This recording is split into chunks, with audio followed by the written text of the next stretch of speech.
بسم اللہ الرحمن الرحیم۔ شروع اللہ کے پاک نام سے جو بڑا مہربان نہایت رحم والا ہے۔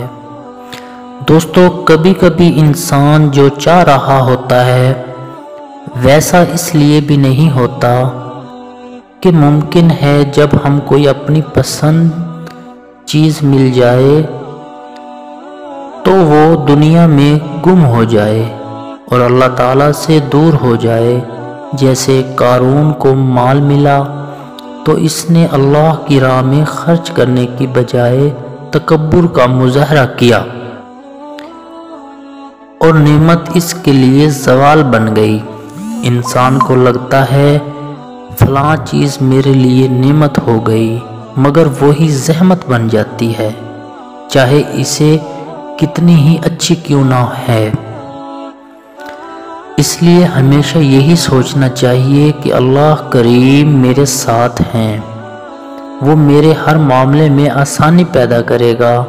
اللہ اکیلا ہی سب کے لیے کافی ہے، وہ کبھی کسی کو اکیلا نہیں چھوڑتا، وہ کچھ نہیں بھولتا۔ کتنا خوبصورت احساس ہے اللہ کا بن کے رہنا، شاید اس میں بھی خوبصورت کہ دنیا کی ہر نعمت قدموں میں ہو۔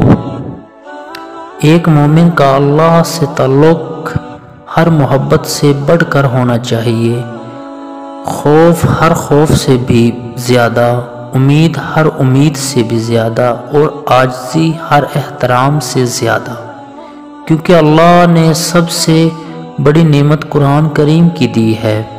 گناہوں کے بعد توبہ کی نعمت دی ہے، ہر تنگی کے ساتھ ساتھ آسانی دی ہے، رات کے بعد دن دیا، کتنا کچھ تو دیا ہے اللہ نے۔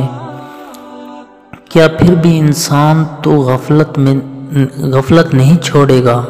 یا ایھا الانسان ما غرک بربک الکریم، اے انسان تجھے کس چیز نے اپنے رب سے بہکا دیا ہے۔ والسلام، آپ کا دوست نوید شفیع۔